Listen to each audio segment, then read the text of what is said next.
Salut, aujourd'hui dans la domotique à 2 euros, on va voir comment est-ce qu'on peut utiliser un capteur de débit à impulsion pour calculer un débit d'eau avec un Arduino. Et on va voir comment est-ce qu'il est possible de relever des informations sur une installation de plomberie ou une installation de chauffage hydraulique. Alors donc ça c'est un petit débitmètre à impulsion que j'ai acheté sur un site chinois, ça vaut quelque chose comme 5 euros. Et ce capteur qu'on va utiliser, c'est le capteur de débit YF-B1.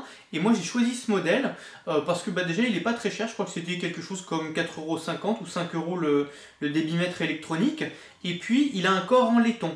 Il a un corps en laiton en 1521 et ça c'est important parce que moi je monte et je démonte souvent mes capteurs. Et sur une installation de plomberie, si je fais 3 serrages sur du plastique, je pense que c'est mort.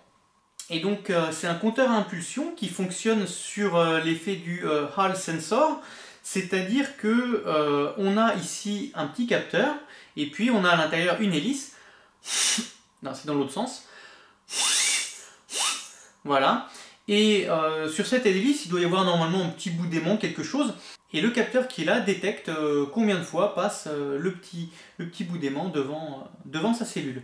Et en fonction de ça, il émet une impulsion qu'on envoie à notre Arduino, et puis derrière, en fonction de cette impulsion, on transforme ça en une valeur de débit en litres par heure ou en litres par seconde, et puis on peut afficher des informations intéressantes. C'est un capteur qui va nous permettre de faire de la plomberie connectée.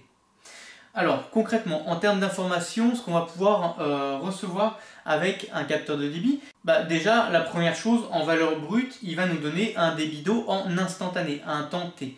Maintenant, avec quelques lignes de programme, on va pouvoir transformer cette valeur en instantané en une consommation journalière, par exemple, calculer combien on a consommé sur une journée. On va aussi, par exemple, pouvoir déterminer à quel moment de la journée on a des pics de consommation, et puis par rapport à ça, je ne sais pas, mettre un chauffe-eau en marche forcée.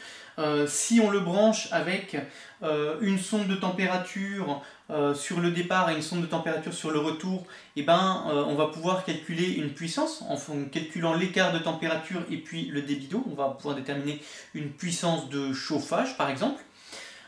Si on monte ce capteur avec un capteur de pression avant un filtre et puis après un filtre, on va pouvoir déterminer la perte de charge d'un filtre et dire par exemple si le filtre est propre ou sale sur notre arrivée d'eau. Et puis aussi ça peut être intéressant par exemple pour domotiser un bouclage de chaude sanitaire. On peut imaginer énormément de choses, énormément d'informations qu'on peut relever avec un petit capteur de débit.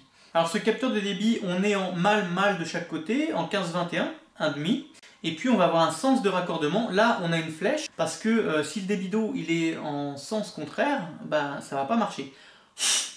En termes de pression, il va pouvoir résister jusqu'à 17,5 bars, ce qui est quand même largement supérieur à nos installations de plomberie et nos installations de chauffage, donc c'est très bien.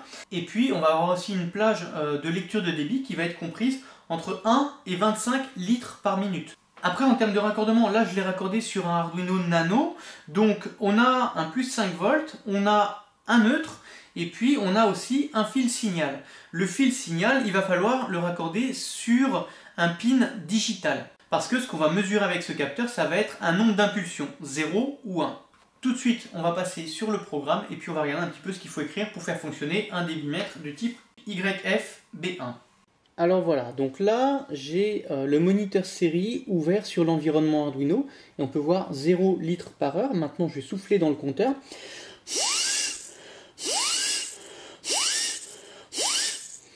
Et on a des valeurs de débit qui vont apparaître. Et puis on a une lecture par seconde. Voilà, donc maintenant on va venir sur le programme et donc ici on va définir plusieurs choses. Init top fan, donc qui va correspondre au nombre de tours de l'hélice. Calc qui va correspondre à notre lecture de débit. Et puis on va aussi définir Hall sensor. Hall sensor c'est parce qu'on utilise le Hall sensor effect pour faire fonctionner ce capteur. Et donc Hall sensor il va être raccordé sur le pin digital numéro 2. Ensuite on va avoir une ligne void RMP avec number top fan ++ pour que le nombre de tours s'additionne. Ensuite dans le void setup on va définir pin mode, donc pin mode avec Hall sensor qui est une input. On va ensuite lancer le moniteur série Et puis on va définir cette ligne attach interrupt 0 RMP et rising. Ok, voilà. Ensuite, on va aller dans le void loop. On va initialiser le number top fan à 0.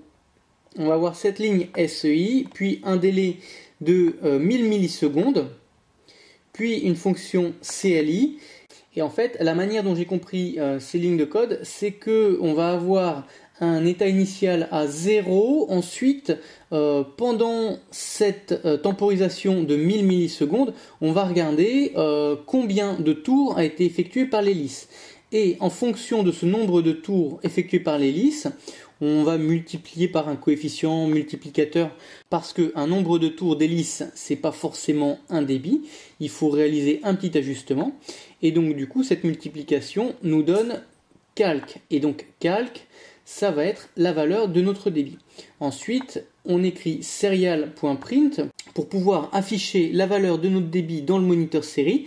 On écrit la valeur du débit, on dit qu'on veut que ce soit en décimale, et puis ensuite, on réécrit serial.print et puis on écrit l'unité. Voilà, donc ça, c'est le code à l'état brut qui nous permet d'afficher le débit convoyé dans le moniteur série. Maintenant, est-ce que ce débit, ça correspond réellement à ça ou est-ce qu'il y a des petits ajustements? Ça, il va falloir le vérifier avec un compteur qui est étalonné. Et maintenant qu'on arrive à lire une valeur de débit avec ce capteur sur l'ordinateur, eh ben, ce qu'il faut qu'on fasse, c'est qu'on étalonne notre débitmètre parce que le débit peut être complètement faussé par rapport à un débit réel, on ne sait pas. Et donc pour faire cet étalonnage, on va utiliser un compteur volumétrique, donc un compteur d'eau classique, et puis on va lancer une mesure pendant un certain temps. Lui, il mesure un débit d'eau en instantané, et le compteur volumétrique, lui, il mesure un volume d'eau. On va mettre notre compteur d'eau à 0, et puis on va faire couler l'eau donc dans les deux compteurs pendant 10 minutes. Au bout de 10 minutes, on va regarder quel est le volume d'eau qui est passé dans notre compteur de débit. On aura donc un volume d'eau sur 10 minutes, on va multiplier par 6, ça nous fera un volume d'eau sur 60 minutes. On aura donc un débit en litres par heure. Et puis ce débit en litres par heure, on va le comparer à la valeur de débit instantané de ce compteur. Et puis il y aura peut-être une petite correction à effectuer et à mettre dans le programme, une petite multiplication pour qu'il soit correctement étalonné et qu'on puisse avoir des informations qui correspondent exactement à la réalité. Maintenant, pour ce test d'étalonnage, il va être très important d'avoir un débit qui soit constant, c'est-à-dire que il ne faut pas qu'il y ait la grand-mère qui aille tirer la chasse d'eau juste à côté pendant qu'on est en train de faire le test, parce que le débit instantané il va chuter et du coup on ne pourra plus le comparer au débit volumétrique. Voilà, donc j'espère que cette vidéo sur le compteur de débit vous aura été utile. Si vous avez aimé, mettez un petit like. Si vous voulez plus d'informations sur le sujet, en dessous dans la description, il y a un lien. Vous cliquez, vous laissez votre prénom, votre email et je vous renvoie par email un PDF qui reprend le programme qu'on a utilisé pour faire fonctionner un capteur de débit de type YFB1. Voilà, je vous souhaite bon courage pour vos projets et je vous dis à plus tard. Salut!